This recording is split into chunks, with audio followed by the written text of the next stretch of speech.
MSLI TV रहनुमाई बदलती दुनिया के लिए।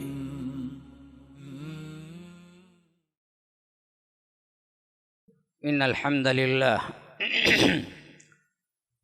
नहमदुहु व नस्तईनुहु व नस्तगफिरुहु व नु'मिनु बिही व नतवक्कलु अलैहि व नऊज़ु बिल्लाहि मिन शुरूरि अनफुसिना व मिन सय्यिआति अअमालिना मन यहदिहिल्लाहु फला मुज़िल्ल लहु व मन युज़लिल फला हादिय लहु व अशहदु अन ला इलाहा इल्लल्लाहु वहदहु ला शरीका लहु व अशहदु अन्न मुहम्मदन अब्दुहु व रसूलुहु अम्मा बअद फ़इन्न खैरल हदीस किताबुल्लाह व खैरल हदी हदी मुहम्मदिन सल्लल्लाहु अलैहि वसल्लम व शर्रल उमूरि मुहदसातुहा व कुल्ल मुहदसतिन बिदअह व कुल्ल बिदअतिन ज़लालह व फ़ी रिवायतिन व कुल्ल ज़लालतिन फ़िन्नार। फ़अऊज़ु बिल्लाहि अस्समीइल अलीम मिनश शैतानिर रजीम मिन हमज़िहि व नफ़्सिहि व नफ़्ख़िहि। लक़द जाअकुम रसूलुम मिन अनफुसिकुम अज़ीज़ुन अलैहि मा अनित्तुम हरीसुन अलैकुम बिलमुअ्मिनीन रऊफ़ुर रहीम। अल्लाहुम्मा अरिनल हक़्क़ हक़्क़न वरज़ुक़ना इत्तिबाअह व अरिनल बातिला बातिलन वरज़ुक़ना इज्तिनाबह। अल्लाहुम्मा अल्लिमना मा यनफ़अुना वन्फ़अना बिमा अल्लमतना वरज़ुक़ना इल्मा। रब्बि इश्रह ली सदरी व यस्सिर ली अमरी वहलुल उक़दतम मिन लिसानी यफ़क़हू क़ौली।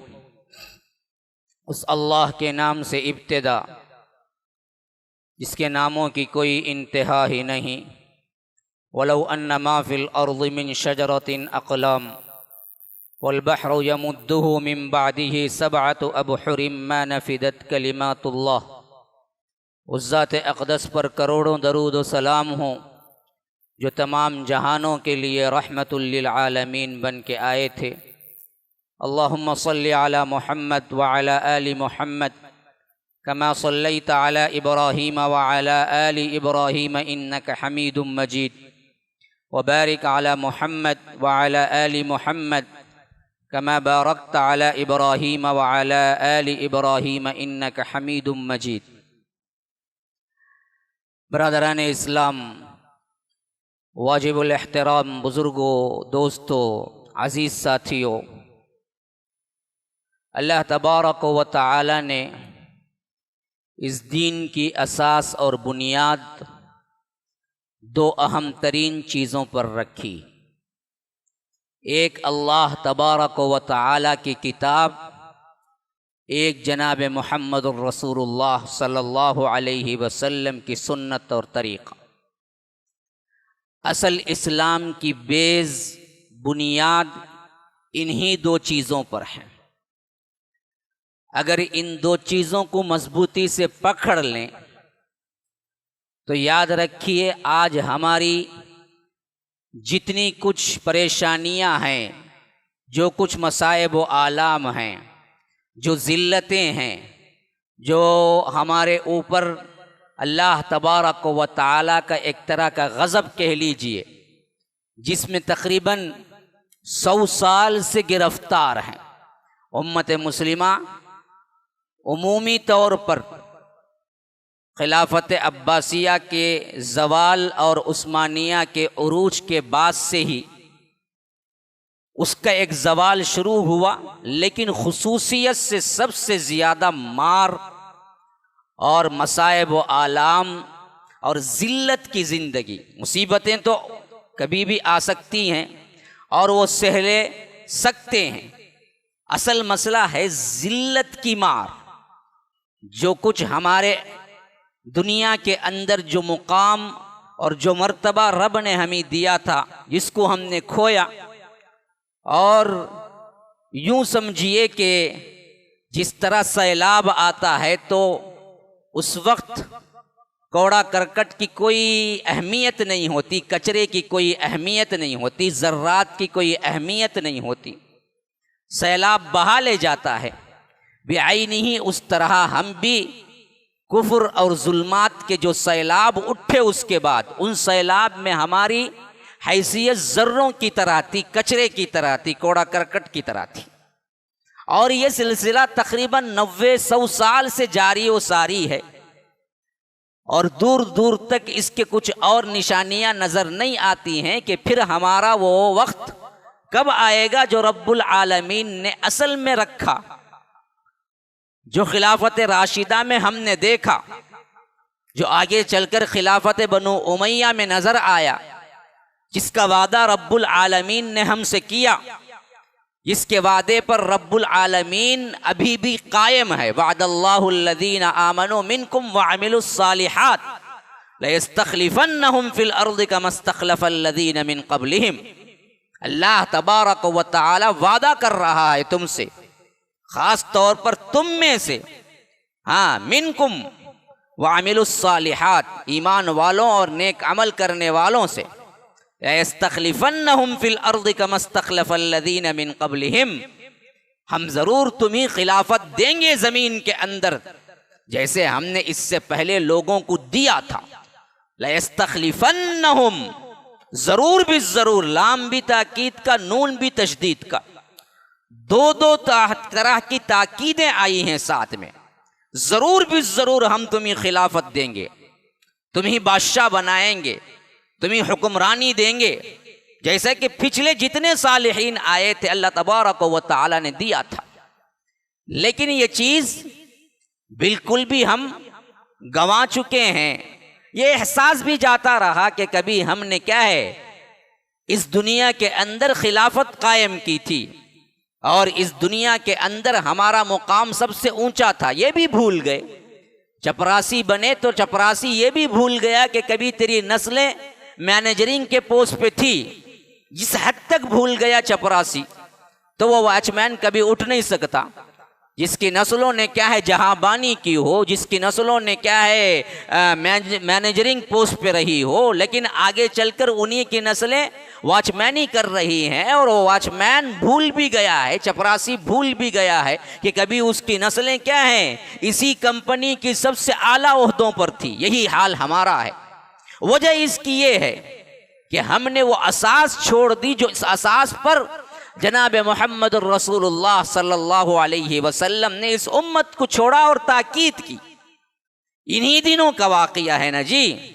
अभी हमने ईद उल अज़हा मनाई है और अल्लाह के रसूल सल्लल्लाहु अलैहि वसल्लम हज्जतुल वदा के मौके पर कुर्बानी के दिन भी खुतबात दिए और इससे पहले अरफे के दिन भी खुतबात दिए। मैं इसी मुनासिबत से सोचा कि अब मैं ले जाऊं आपको उसी हैसियत से आगे, जैसे अल्लाह के रसूल सल्लल्लाहु अलैहि वसल्लम ने इन खुतबात में हमें इशारे दिए थे। अल्लाह के रसूल सल्लल्लाहु अलैहि वसल्लम कुल जिंदगी में एक ही हज किया, एक ही हज किया और वो हज था 10 हिजरी का हज जो हज्जतुल वदा कहलाता है। और यही वो हज्जतुल वदा है जिसके अंदर तमाम मुसलमान हर कोने से अल्लाह के रसूल सल्लल्लाहु अलैहि वसल्लम के साथ जुड़े, जिसमें रिवायतों के मुताबिक 1,24,000 से 1,40,000 तक सहाबा आए थे। मैं समझता हूं कि फिर अल्लाह के रसूल सल्लल्लाहु अलैहि वसल्लम की जिंदगी मुबारका में कभी इतना बड़ा मजमा जमा नहीं हुआ। यह आखिरी दौर था जिसमें अल्लाह के रसूल सल्लल्लाहु अलैहि वसल्लम और सहाबा जमा हुए।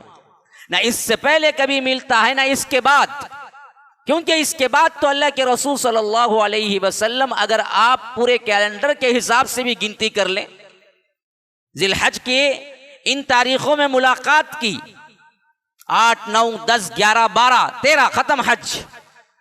फिर इसके बाद रवानगी है। फिर रवाना होके जब आए मदीना पहुंचे, जिलहज तो 12वां महीना है। फिर इसके बाद 11 हिजरी शुरू होता है। ये 10 का आखिरी महीना था जिसमें अल्लाह के रसूल सल्लल्लाहु अलैहि वसल्लम ने खिताब किया। और 11 हिजरी का पहला महीना मुहर्रम, दूसरा महीना सफर, तीसरा महीना रबीउल अव्वल। रबीउल अव्वल की 12 तारीख को अल्लाह के रसूल सल्लल्लाहु अलैहि वसल्लम की वफात हो गई। 3 ही महीने बचे थे जब ये हज कर रहे थे, और पूरी 23 साल अरसे की मेहनत अल्लाह तबारक व तआला ने आंखों के सामने कर दी जनाब मुहम्मदुर रसूलुल्लाह सल्लल्लाहु अलैहि वसल्लम की। 23 साल की मेहनत, जहां से एक बंदा उठा था, एक ही अकेला अपने खानदान को जमा किया था। पीछे जाओ, देखो तारीख पढ़ो, ठीक 10 हिजरी से पीछे जाओ, 13 साल मक्की दौर के, 10 साल मदनी दौर के, पीछे जाओ 23 साल पीछे। उस वक्त क्या था? जनाब मोहम्मद रसूलुल्लाह सल्लल्लाहु अलैहि वसल्लम अकेले तने तनहा। फिर आगे बढ़े, अपने खानदान को जमा किया, ऐलान किया, एक अल्लाह को मानो, मुझे रसूल मानो। यही अल्लाह की किताब और सुन्नत रसूल आज भी है, वही पहला पैगाम भी थी। लोगों ने इस्तेहजा की, लोगों ने मजाक उड़ाया, लोगों ने ताना तशनी की, लोगों ने क्या ताने दिए। एक बच्चा तो उठा था ना, हजरत अली रज़ी अल्लाहु अन्हु। औरतों में एक खतीजतुल कुबरा आई थी ना, जवानों में यूं कह लीजिए कि आजाद मर्दों में एक सिद्दीक अकबर आए थे ना, गुलामों में एक ज़ैद इब्न हारिसा आए थे ना। ये 4 लोगों का काफिला एक नबी, खतीजतुल कुबरा, हजरत अली, ज़ैद इब्न हारिसा, अबू बकर सिद्दीक रज़ियल्लाहु अन्हुम, फिर अल्लाह के रसूल। कौन कह सकता था कि 13 साल के अरसे में बहुत बड़ा इनकलाब मक्का और मदीने के अंदर आने वाला है। फिर इसके बाद अल्लाह के रसूल सल्लल्लाहु अलैहि वसल्लम मदीना जाके 10 साल नहीं हुआ, पूरी दुनिया का इनकलाब हो गया, इंटरनेशनल इनकलाब। इससे पहले ना कभी इतना बड़ा रेवोल्यूशन आया था, ना इसके बाद कभी तसव्वुर में हो सकता है। तारीख दान हैरान है, मुअर्रिखीन हैरान है कि एक शख्सियत 23 साल के अंदर इतना बड़ा इनकलाब बर्पा कैसे की, ऐसा क्यों हुआ। इसी वास्ते माइकल हार्ट ने जब दुनिया के सबसे अजीम तरीन अफराद जो के अपने बाद दुनिया के अंदर अपना असर छोड़ गए, हाँ, उसके 2 पॉइंट थे। वो 2 पॉइंट पर लोगों को जमा किया, पूरी तारीख खंगाल डाली। हजरत आदम से लेकर इस जमाने का इंसान था ना, 1920 में उसका सबसे बड़ा इजरा हुआ था, दी 100 के नाम से किताब, दुनिया के 100 बड़े आदमी, और उसमें उसने जमा किया। तो उसके 2 कास्ट थे। वो खाली जमा इस पर नहीं किया कि दुनिया का बड़ा इंसान कौन है, बल्कि वो 2 नताइज पर जमा किया किताब को। एक तो ये था कि दुनिया का सबसे बड़ा इंसान कौन, दूसरा ये कि दुनिया में जो काम उसने किया, उस काम के करने के बाद जो लोग थे दुनिया में, उन दुनिया वालों पर असर कितना गहरा छोड़ा, किस हद तक छोड़ा। याद रखिए, उसका सबसे अहम तरीन पॉइंट यह था कि जिसने काम किया उस काम का असर देर पा कितना रहा। और इसमें वो खुद ईसाई होते हुए हजरत ईसा को 3 नंबर दिया और जनाब मोहम्मद रसूलुल्लाह सल्लल्लाहु अलैहि वसल्लम को पहला नंबर दिया।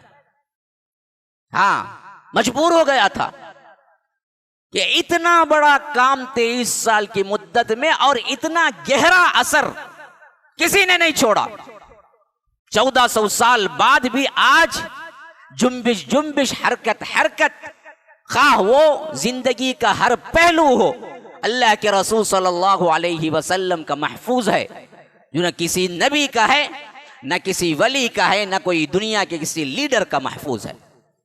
ये अल्लाह के रसूल सल्लल्लाहु अलैहि वसल्लम की ये जिंदगी थी जिस पर अल्लाह तबारक व तआला ने मोहर लगा दी, यही असल है तुम्हारे लिए।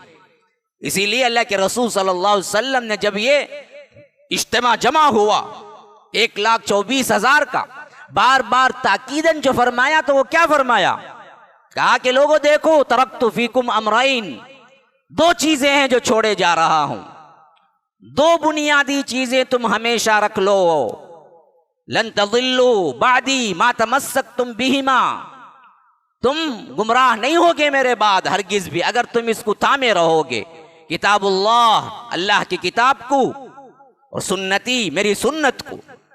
इन 2 चीजों को मजबूती से पकड़ लो। कहां दे रहे हैं खुतबा, हाँ, वो याद रखिए, इससे पहले ना इतना बड़ा इज्तिमा जमा हुआ, ना इसके बाद इज्तिमा जमा होने की कोई क्या है उम्मीद है। वहां दे रहे हैं, बार बार दे रहे हैं। याद रखिए, ये खुतबा नहीं हुआ था, ये अरफात में कई मुकामात पे अलग दिए, फिर दूसरा दिन ईद उल अजहा का था, मीना में कई मुकामात पर अलग अलग दिए, और बार बार इसकी ताकीद की, बार बार इशारतन कहा कि लोगों देखो, सीखना है तो मुझसे सीख लो, मुझे उम्मीद है कि अगले साल मैं तुमसे नहीं मिलूंगा, ये मेरा आखिरी हज है और पहला हज है। लोगों वक्त कम है, आने वाले पूछने वाले पूछ लो, आने वाले सीखने वालों सीख लो।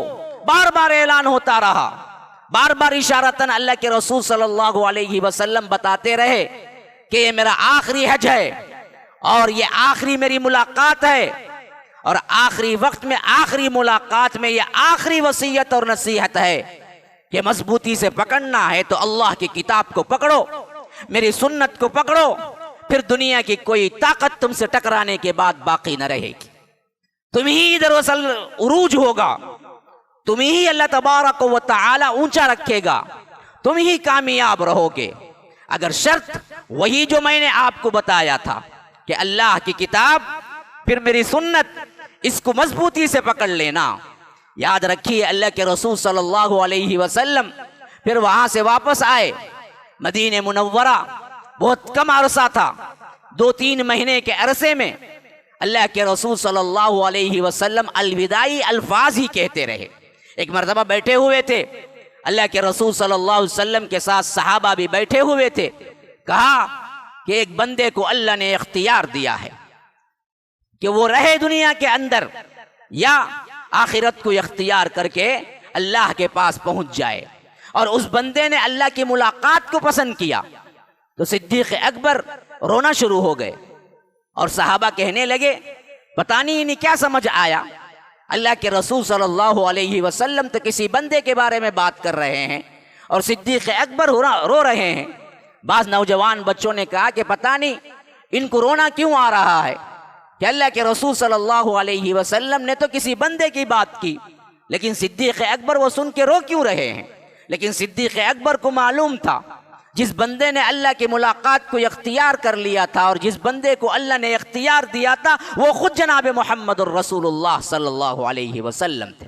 सबसे ज्यादा फहम, सबसे ज्यादा अल्लाह के रसूल सल्लल्लाहु अलैहि वसल्लम की बात को समझने वाले, सबसे ज्यादा अल्लाह के रसूल सल्लल्लाहु अलैहि वसल्लम के मिजाज को समझने वाले, सबसे ज्यादा ईमानदार सिद्दीक अकबर थे, जो उसी वक्त पहचान लिया कि अल्लाह के रसूल सल्लल्लाहु अलैहि वसल्लम यहाँ जिस काज के लिए आए थे वो काज मुकम्मल हो चुका, हज्जतुल वदा हो चुका, मक्का फतह हो चुका 8 हिजरी में। अब इनकलाब जितना मुकम्मल होना था नबी की जिंदगी में वो हो चुका। अब वक्त करीब आ रहा है जहाँ जनाब मोहम्मद रसूलुल्लाह सल्लल्लाहु अलैहि वसल्लम अल्लाह की मुलाकात के लिए जाने वाले हैं। फिर इसके बाद वो कैफियतें वो सब कुछ आकर रहेंगी जो क़ियामत तक इस उम्मत के लिए नाफिज होकर रह गई। रात का एक मौका था, अल्लाह के रसूल सल्लल्लाहु अलैहि वसल्लम उठे, अपने गुलाम को साथ लिया और साथ लेके कहा कि अल्लाह ने हुक्म दिया है कि मुझे जन्नतुल बकी में जाकर मैं उनके लिए दुआ करूं, मेरे साथ आओ।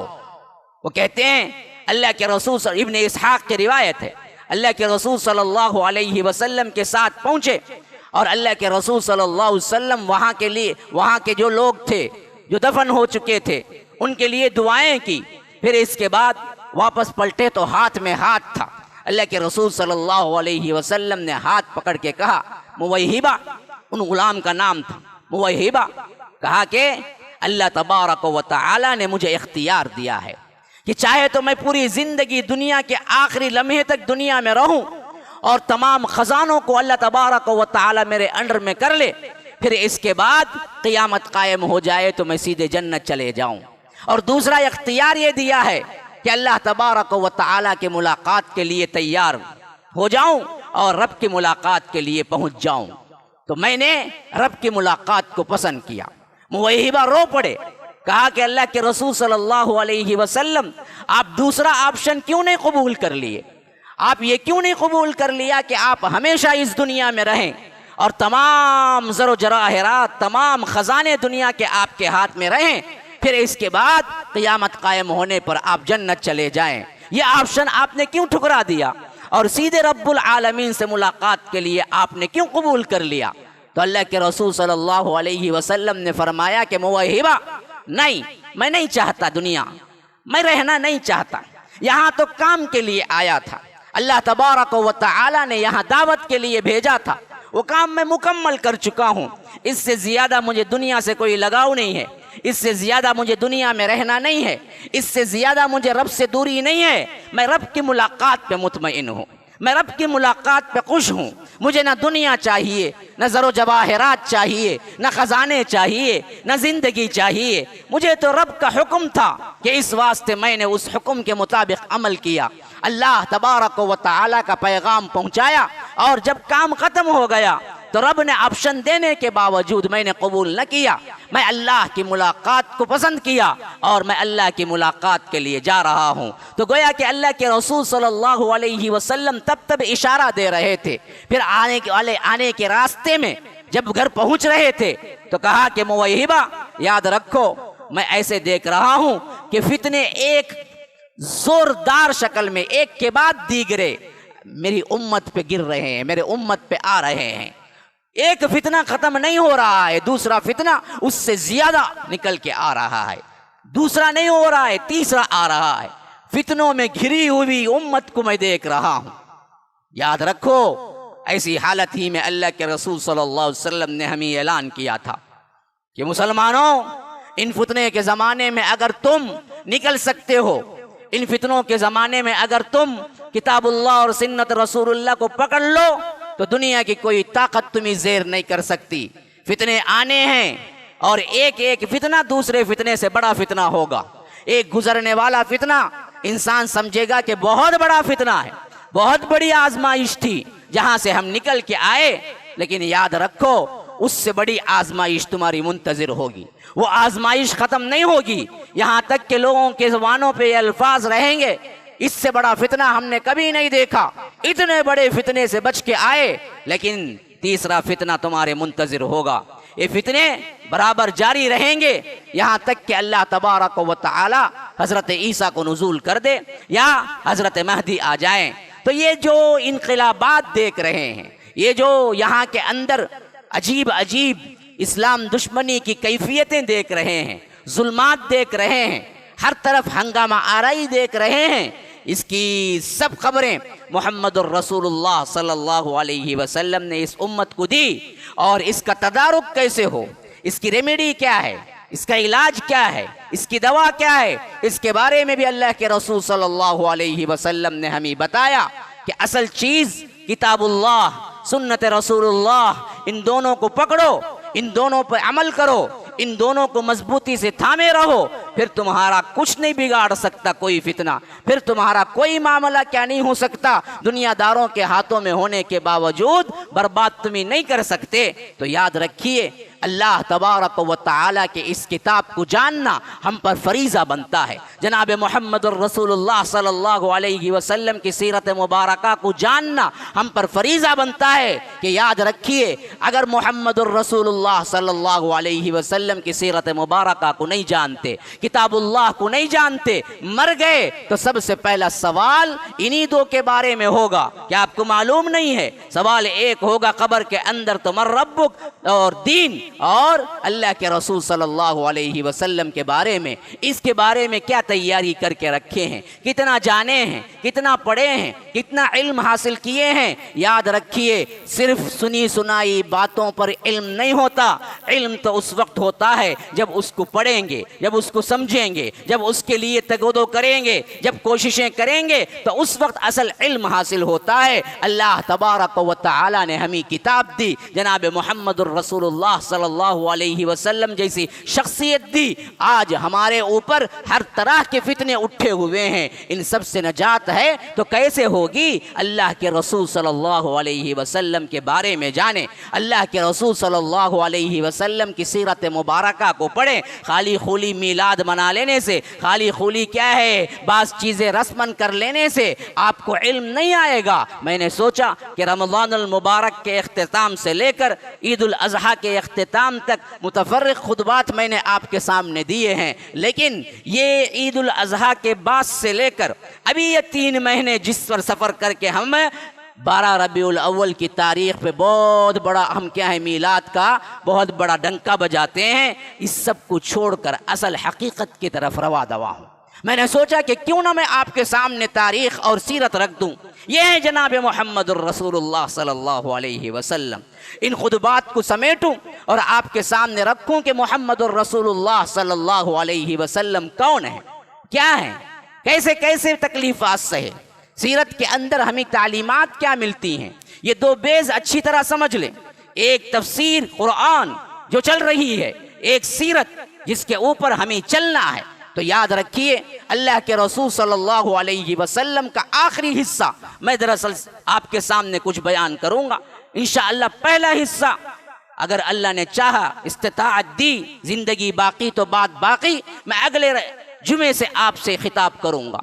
अल्लाह के रसूल सल्लल्लाहु अलैहि वसल्लम ये हज मुकम्मल करके जब पहुंचते हैं तो सिर्फ और सिर्फ 3 महीने बाकी हैं, 3 महीने बाकी हैं। और अल्लाह के रसूल सल्लल्लाहु अलैहि वसल्लम मदीना पहुंचने के बाद सबसे पहले जहां से मर्स का आगाज होता है वो एक जनाजे में शिरकत है, वो एक जनाजे में शिरकत है। अल्लाह के रसूल सल्लल्लाहु अलैहि वसल्लम के एक सहाबी, अंसारी सहाबी, उनकी वफात हो गई थी, तो अल्लाह के रसूल सल्लल्लाहु अलैहि वसल्लम उनके जनाजे में शिरकत की और गए। अल्लाह के रसूल सल्लल्लाहु अलैहि वसल्लम जब जनाजे से वापस आ रहे थे, सबसे पहला इंटीमेशन मर्स का जो हुआ वो था सर दर्द, शदीद तकलीफ, शदीद सर दर्द। वहां से वापस आते हुए अल्लाह के रसूल सल्लल्लाहु अलैहि वसल्लम घर में दाखिल हुए तो कहा कि आयशा शदीद तरीन दर्द है मुझे। तो उस वक्त अम्मा आयशा ने भी कहा अल्लाह के रसूल सल्लल्लाहु अलैहि वसल्लम मुझे भी शदीद तरीन दर्द है, मुझे भी शदीद तरीन दर्द है। कैफियत मिजाज देखिए, मोहब्बत का अंदाज देखिए। यहाँ मोहम्मदुर रसूलुल्लाह सल्लल्लाहु अलैहि वसल्लम को भी शदीद दर्द है, तो अम्मा आयशा ने कहा कि अल्लाह के रसूल सल्लल्लाहु अलैहि वसल्लम मुझे भी शदीद दर्द है। तो अल्लाह के रसूल सल्लल्लाहु अलैहि वसल्लम ने ढारिस बंधाते हुए कहा कि आयशा अगर तुम मेरी ज़िंदगी में फोत हो जाओगी, यानी कुछ इंटीमेशन है ना, मौत के हिसाब से कुछ परेशानी है ना, ज़िंदगी ख़त्म होने वाली है ना, दर्द शदीद है ना, तो वो ढारिस बंधा रहे। अल्लाह के रसूल मियाँ बीवी का ताल्लुक़ देखिए किस हद तक था और किस तरह अल्लाह का रसूल इतना बड़ा मुकाम होते हुए भी अपनी बीवी के लिए किस तरह हुआ करता था। दुनिया के जो बड़े आदमी हैं वो बड़े आदमी बाहर होते हैं, घर के अंदर नहीं होते। वो अखलाक जो बाहर होते हैं घर के अंदर नहीं होते। वो मीठी मीठी बातें जो बाहर होती हैं घर के अंदर नहीं होते। अच्छे अच्छे लोगों के बारे में कभी बीवी से पूछ लो, उनके हालात क्या हैं, वो कैसे हैं, वो तुम्हारे साथ क्या सलूक करते हैं, तो याद रखिए कभी भी पॉजिटिव में जवाब नहीं आएगा, नेगेटिव में जवाब आएगा। बाहर के लिए बड़ा खूबसूरत बनता है, बाहर के लिए बहुत अच्छा बात करने वाला बनता है, बाहर के लिए बड़ा अखलाक वाला बनता है, बाहर के लिए बड़े अच्छे अच्छे नरम नरम बातें करने वाला बनता है, लेकिन अपनी बीवी के लिए दरिंदा होता है, अपने बच्चों के सामने दरिंदा होता है, डिक्टेटर होता है। याद रखिए जनाब मुहम्मदुर रसूलुल्लाह सल्लल्लाहु अलैहि वसल्लम का उसूल ये नहीं था। वो अल्लाह के रसूल सल्लल्लाहु अलैहि वसल्लम दुनिया का सबसे बिज़ीएस्ट मैन है। इससे बड़ा कौन बिजी है? जनाब मोहम्मदुर रसूलुल्लाह सल्लल्लाहु अलैहि वसल्लम से ज्यादा कौन बिजी है? पूरी दुनिया वालों की जिम्मेदारी, पूरी दुनिया वालों तक हक का पैगाम पहुंचाने की जिम्मेदारी इस हद तक है कि रब्बुल आलमीन निदा दे रहा है, फलअल्लका बाक़िउन नफ्सका अल्ला यकूनु मुमिनीन। ऐ मोहम्मद सल्लल्लाहु अलैहि वसल्लम, आप तो इस फिक्र में घुल जाएंगे कि ये लोग ईमान क्यों नहीं लाते, ये लोग ईमान क्यों नहीं लाते।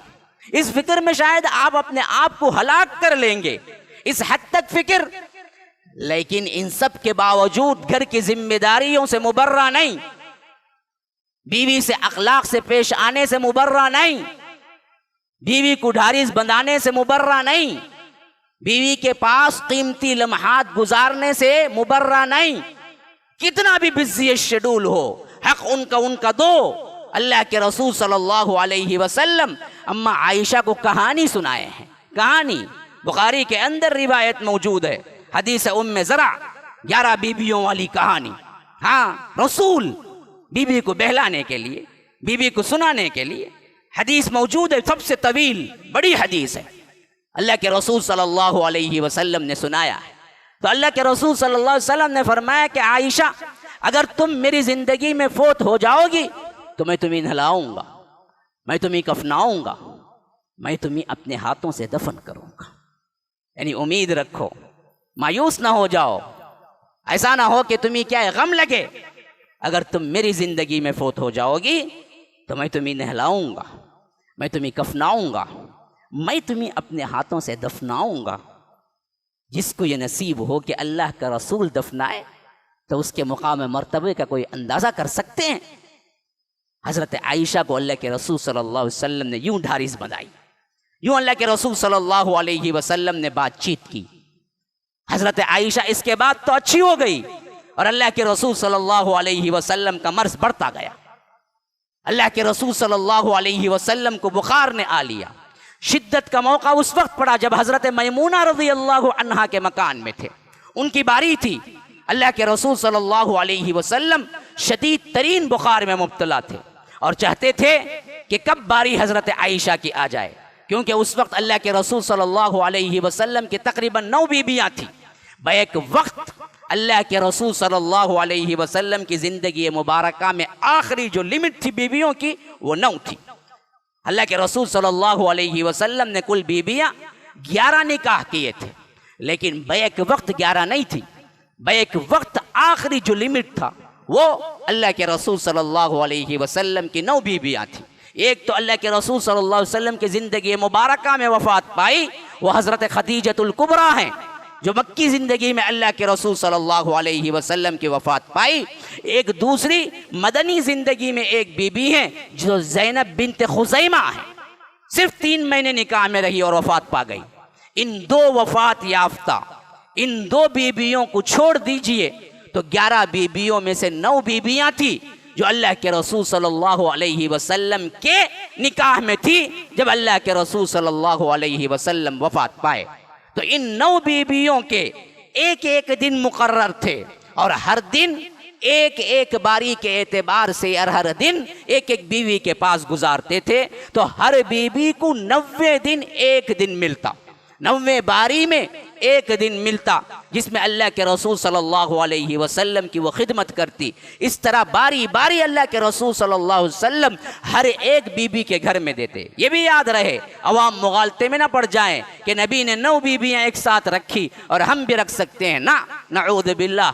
ये सिर्फ नबी की खासियत थी, अल्लाह तबारक व तआला ने नबी को अता किया था। ये आवाम के लिए नहीं था, ये मुसलमानों के लिए नहीं है, हमारे लिए सिर्फ और सिर्फ बैक वक्त 4 बीबियाँ रखने का हुक्म है। बस इसके अलावा इसके ऊपर अगर किया तो हराम है, जिना है। 4 बीबियों की हदबंदी हम लोगों के लिए अल्लाह तबारक व तआला ने रखा जायज़ के हद में, वरना तो एक पे काफ़ी है, ज़िंदगी गुजार सकता है, तो उस पर कोई मुज़ायक़ा नहीं। बाज़ लोग गलत मुहिम चलाते हैं, 4 बीबियों की मुहिम, अरे 4 करो 4। देखिए 4 करने की मुहिम चलाने का कहीं नहीं मिलता है कोई सबूत। 4 रखता है तो रखे, एक पे ज़िंदगी गुजारता है तो गुजारे, जायज़ हदूद हैं इसके लिए 4 की हद बंदी, लेकिन 4 से ज़्यादा नहीं। लेकिन अल्लाह के रसूल सल्लल्लाहु अलैहि वसल्लम के लिए अल्लाह ने ख़ास अता किया था और साफ फरमा दिया अहज़ाब के अंदर, खालिसतन लक मिन दूनिल मुमिनीन, ये मोमिनीन के लिए नहीं है, ये सिर्फ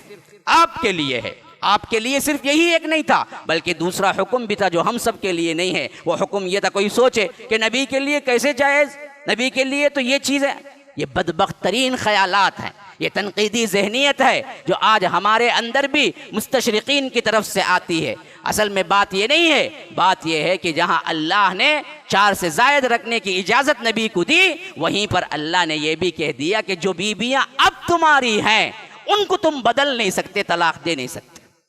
जो उसूल हमको नहीं है, जो उसूल हमको नहीं है। जो कोई 4 रखता है ना जी, वो जब चाहे कोई भी मसला हो गया तलाक दे के दूसरी क्या है ले आ सकता है।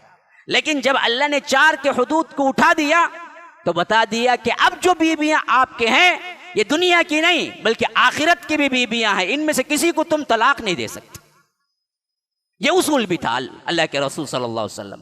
गर्ज इस तरह अल्लाह के रसूल सल्लल्लाहु अलैहि वसल्लम हजरत मैमूना के घर में थे तो बार बार पूछते थे आयशा की बारी कब, आयशा की बारी कब।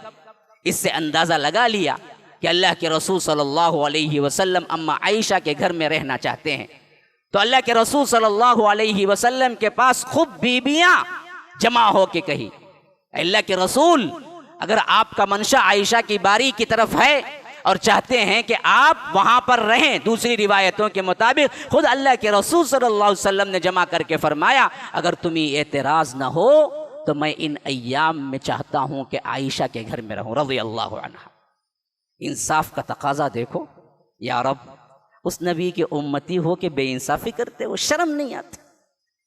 ऐसा नबी जिसको पूरा इख्तियार है, चाहे तो हुक्म दे के हजरत आयशा के हुजरे में रह सकते हैं, और बीबियां इतनी चाहती हैं कि कभी सरमोइन हिराफ नहीं कर सकती। एक तो शौहर हैं, दूसरे रसूल हैं जिनका इनकार ईमान से खारिज कर देगा। लेकिन इंसाफ का तकाजा देखो, तमाम बीबियों को जमा करके पूछ रहे हैं तुम इजाजत दो, तुम राजी हो तो मैं आयशा के हुजरे में जाता हूं, तुम इजाजत देती हो जहां तकाजे की जरूरत नहीं है। कभी हमने पूछा अपनी बीवियों से कभी किसी काम को करते हुए? यही तो असल मसाइल हैं हमारे घरों के।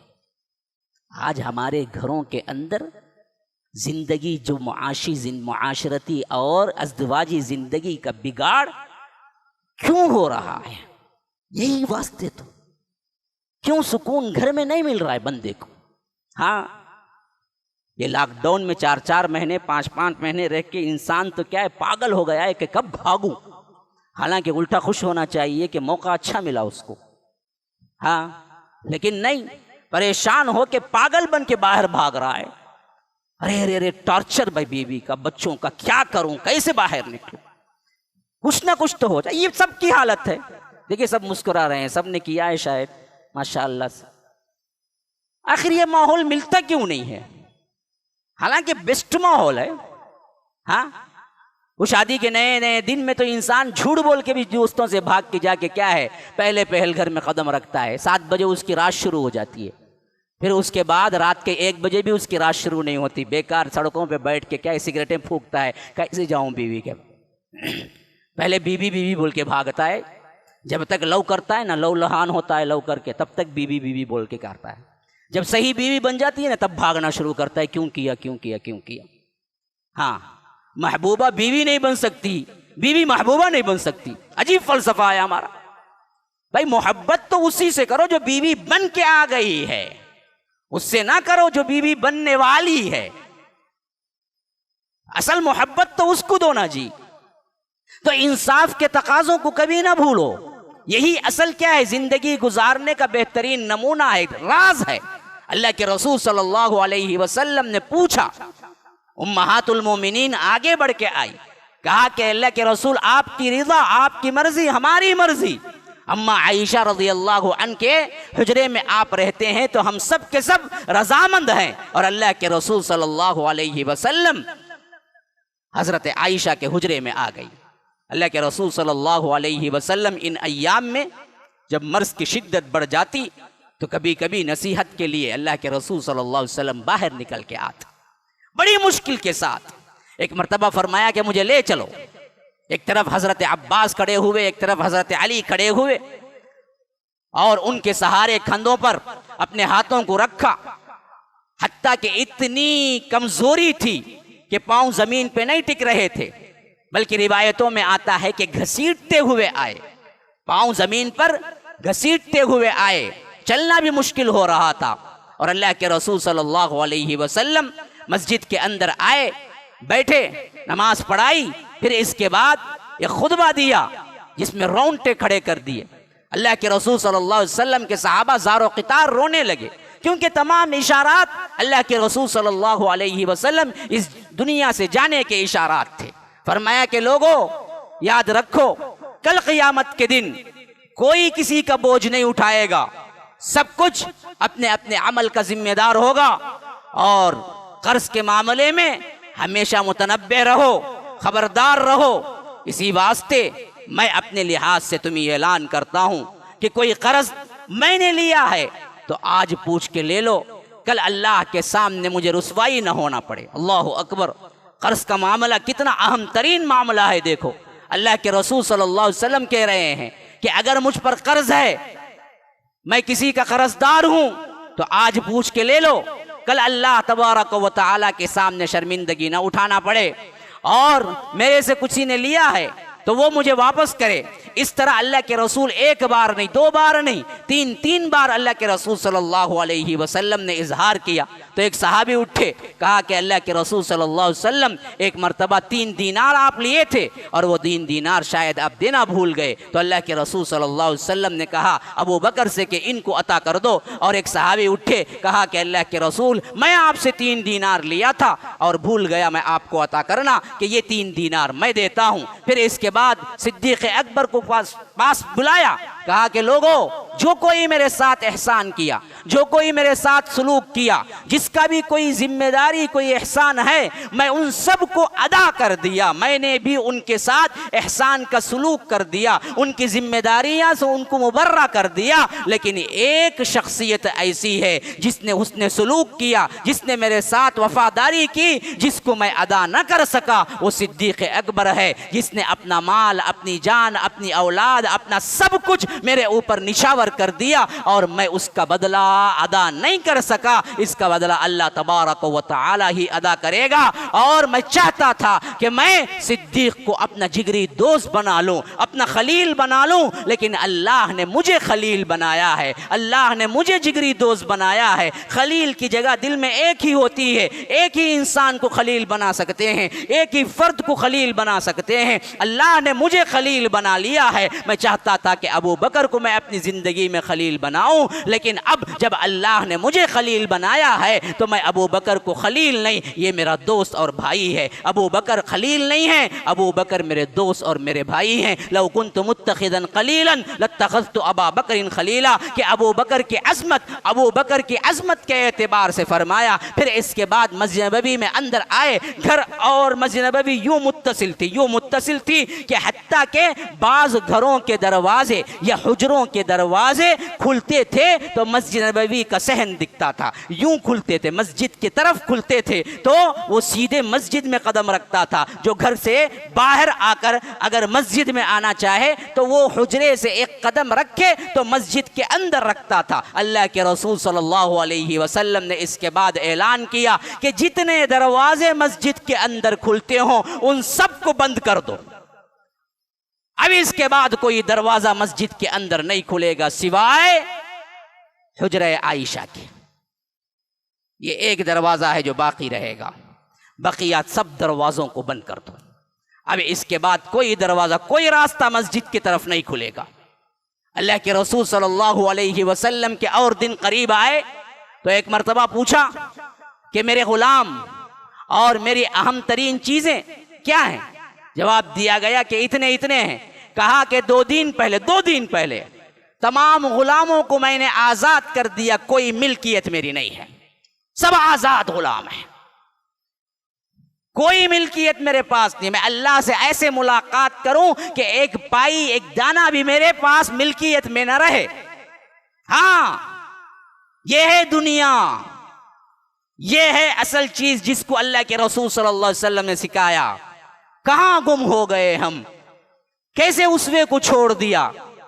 खाली खोली बातें और चंद रसूमात नहीं है दीन, ये सब का सब सुन्नत, ये सब का सब तुम्हारे लिए आइडियल, ये सब का सब नमूना अल्लाह के रसूल सल्लल्लाहु अलैहि वसल्लम आखिरी दिनों में सबको आजाद कर दिया। सब पैसा जो कुछ भी पहले ही रहता नहीं था, लेकिन जो था वो सब सदका कर दिया, वो सब का सब सदका कर दिया। हत्ता के अम्मा आयशा की बुखारी के अंदर रिवायत रज़ियल्लाहु अन्हा कहती हैं कि जब अल्लाह के रसूल सल्लल्लाहु अलैहि वसल्लम की वफात हुई तो घर के अंदर जो खाना, जो गुंदुम, जो गेहूं के दाने थे, वो भी अल्लाह के रसूल की ज़रा रख के एक यहूदी के यहाँ गिरवी थी, जिसके इवज वो खाना हमारे घर में मौजूद था। आयशा रज़ियल्लाहु अन्हा की रिवायत बुखारी की।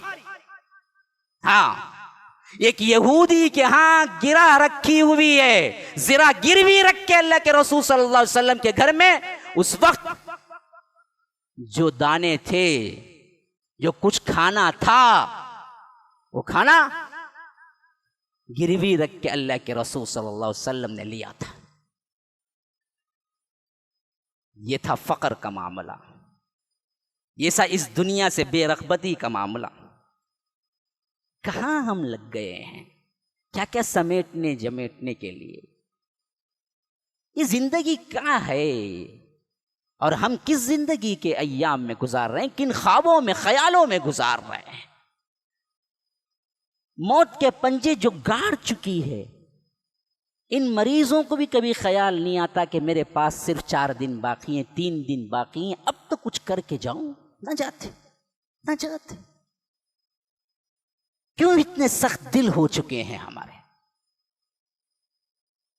क्यों आखिरत की तैयारी का ख्याल नहीं आता है? मैंने अपनी आंखों से देखा है कईयों को जिनको डॉक्टर टाइम दे चुके, अब तुम्हारी जिंदगी 4 दिन की है, 2 महीने की है, 3, इन दिनों में भी वो लोग क्या है, वही तरह दुनिया में मगन, उसी तरह दुनिया में मगन।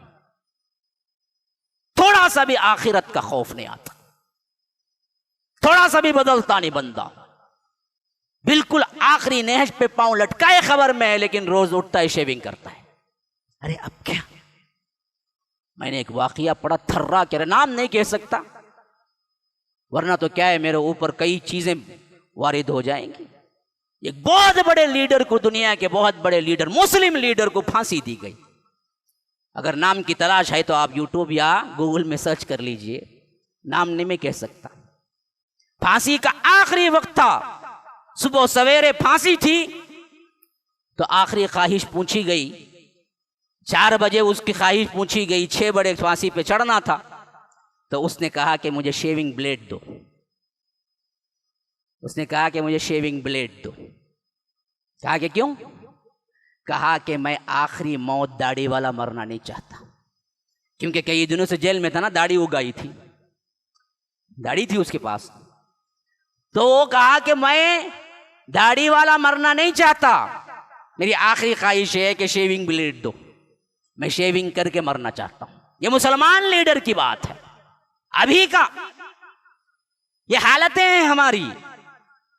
तो क्यों नहीं इख्तियार करते वो जिंदगी जहां दायमी हो, जहां निशानियां मालूम हो गई कि अभी तो चंद साल हैं, चंद दिन हैं, तैयारी क्यों नहीं करते? अल्लाह के रसूल सल्लल्लाहु अलैहि वसल्लम को कौन सी तैयारी की जरूरत थी? फिर भी ये सब कुछ क्यों किया?